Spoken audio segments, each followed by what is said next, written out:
Welcome, students. So, the next topic that we are going to discuss today is sound required medium to travel. We know whenever the sound travels, for example, this is the tuning fork, and when this tuning fork is hit, it pushes the molecule of the medium, and the molecule of the medium starts vibrating, and the vibration moves in this direction. So if there is no medium, there will be no vibration of the medium particle and sound cannot travel from one place to another. Because whenever sound travels, the disturbance travels, and the disturbance travels in the form that the first particle pushes the second particle, and the second particle then afterward pushes the next particle, and so on. So whenever the disturbance travels, it travels to the medium particle. So the particle of the medium must be there. So, so sound requires a medium to travel.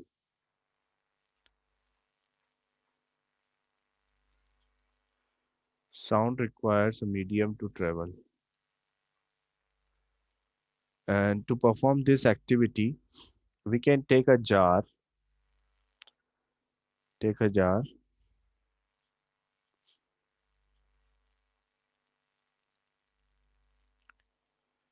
and inside the jar there is an electric bell. For example, this is the electric bell inside the jar, and this is the wire. Okay, and this is the switch to on and off the electric bell. This is the switch. तो first at first यहाँ पर air रहती है, यहाँ पर हम air को रख रहे हैं, and then the bell is the switch is on and we can hear the sound when there is air we can hear the sound because ये तो बेल अंदर से रिंग हो रही है, तो ये बेल जब रिंग होती है तो इसका साउंड एयर के थ्रू बाहर भी ट्रेवल करता है, तो we can hear the sound when there is air. So the first we will switch on and there is air inside the jar so that we can hear the sound. So we can write when there is air, sound is heard. Sound heard. And in the second step, we suck out the air. Okay, we remove the air from inside the jar through some mechanism. तो यहाँ पर जब second step में, this is the first step जहाँ पर air थी तो हमें साउंड सुनाई दिया. सेकेंड स्टेप में एयर आपने बाहर निकाल ली. So there is vacuum inside. There is vacuum inside the jar. And when there is vacuum inside the jar, no sound, no sound is heard. तो when there is a vacuum, there is no air, no medium is there, sound आपको सुनाई नहीं देगा. जब आपका अंदर air है तो आपको साउंड सुनाई देता है. तो from this activity it can be easily prove that sound requires a medium to travel. और इसका एक्सप्लेनेशन यहाँ पर है, क्योंकि साउंड जब ट्रेवल करता है तो पार्टिकल्स को पुश करता है, और मीडियम के जो पार्टिकल हैं वो एक दूसरे को आगे पुश करते हैं. और अगर मीडियम के पार्टिकल नहीं होंगे तो साउंड कैन नॉट ट्रेवल.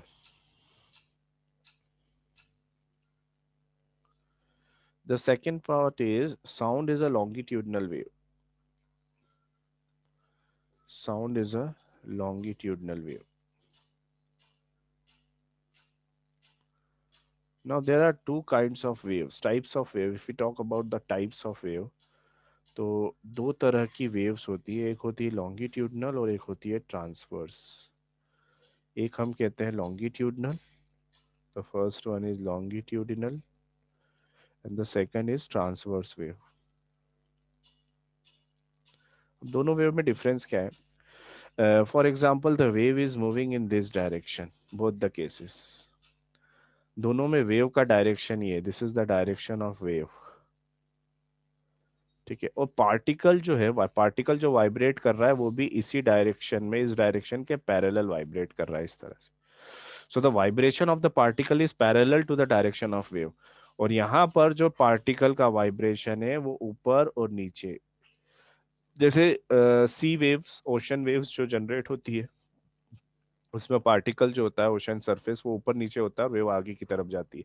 या स्ट्रिंग में जैसे इस तरह की वेव होती है, इस तरह की वेव में वेव तो आगे जा रही है और पार्टिकल ऊपर और नीचे वाइब्रेट कर रहा है, तो दिस इज ट्रांसवर्स वेव। और sound is a longitudinal wave, क्योंकि यहाँ पर अगर आप साउंड की बात करें तो एक ट्यूनिंग फॉक आपने जैसे ही वाइब्रेट किया, अब ये जितने भी पार्टिकल्स हैं मीडियम के, ये सारे पार्टिकल्स इस तरह से वाइब्रेशन करते हैं, आगे पीछे इस तरह से वाइब्रेट कर रहे हैं, सारे पार्टिकल इस तरह से वाइब्रेट कर रहे हैं। Okay, and the sound is moving in this direction. This is the direction of the sound. तो ये वेव साउंड जो है वो इस डायरेक्शन में जा रही है और पार्टिकल इस तरह से वाइब्रेट कर रहे हैं।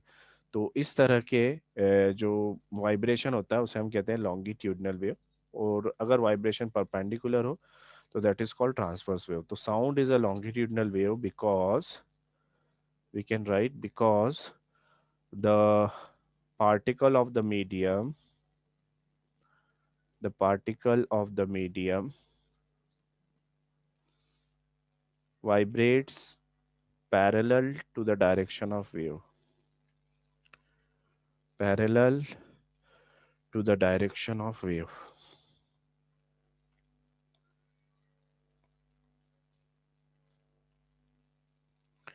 वेव के पैरेलल डायरेक्शन में वाइब्रेट करते हैं particles, so that's why sound is a longitudinal wave. Okay, the next is speed of sound in different medium. Speed of sound in different medium.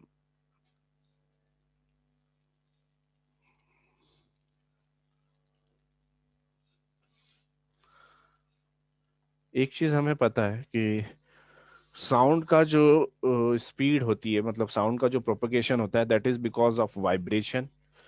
तो वाइब्रेशन हमारे पास तीन मीडियम है, solid, liquid और gas. One is solid, another one is liquid and the next one is gas.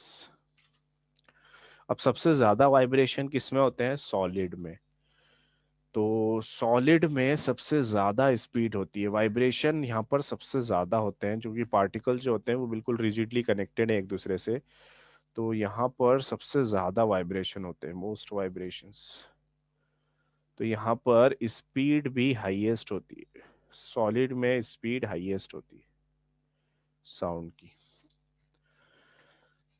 यहाँ पर less vibration as compare to solid, तो यहाँ पर स्पीड थोड़ी सी कम होगी, स्पीड लेस। और यहाँ पर लीस्ट वाइब्रेशन, क्योंकि पार्टिकल्स बहुत दूर है एक दूसरे से, लीस्ट वाइब्रेशन, तो यहाँ पर स्पीड भी लीस्ट होती है, सबसे कम स्पीड होती है। मतलब अगर स्पीड की हम बात करें तो स्पीड का जो ऑर्डर होगा वो सॉलिड में सबसे ज़्यादा है स्पीड, उसके बाद साउंड की स्पीड लिक्विड में होती है और सबसे कम गैस में होती है। तो this is the order of speed of sound in different medium. Okay, so the next is reflection of sound. Reflection of sound. Sound is reflected same as the light reflects. Sound also obeys law of reflection as that of light. Light के जैसे sound में भी reflection obey किया जाता है। मतलब यहाँ पर आपने क्या किया, देखो एक वॉल लिया आपने, this is a wall, reflecting surface. उसके बाद आपने यहाँ पर एक पाइप लिया, ठीक है, दिस इज अ पाइप, और इस पाइप में आपने साउंड जनरेट किया। तो फॉर एग्जांपल यहाँ पर आपने कोई बेल ली, इलेक्ट्रिक बेल वगैरह, ठीक है, this is a electric bell, जिसमें से आपने साउंड जनरेट किया।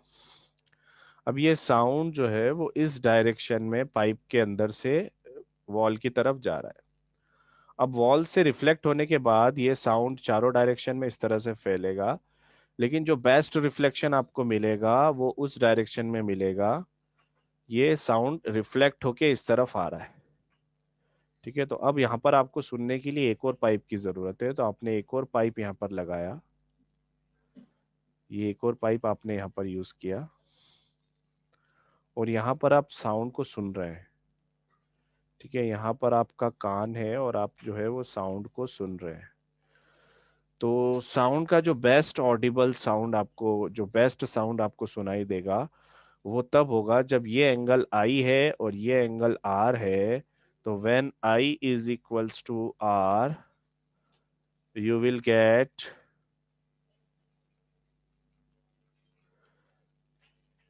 sound of maximum amplitude, sound of maximum amplitude।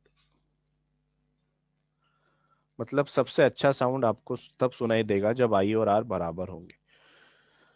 तो this is also the law of reflection of light, कि angle of incidence is equals to angle of reflection. What is I? I is angle of incidence. What is R? R is angle of reflection. तो angle of incidence और angle of reflection जब बराबर होते हैं तो आपको sound सबसे अच्छा सुनाई देगा। मतलब साउंड भी लॉ ऑफ रिफ्लेक्शन ओबे करता है। तो angle I is equals to angle R. I is the angle of incidence and R is the angle of reflection. ठीक है, तो ये साउंड का रिफ्लेक्शन वाला पार्ट हो गया।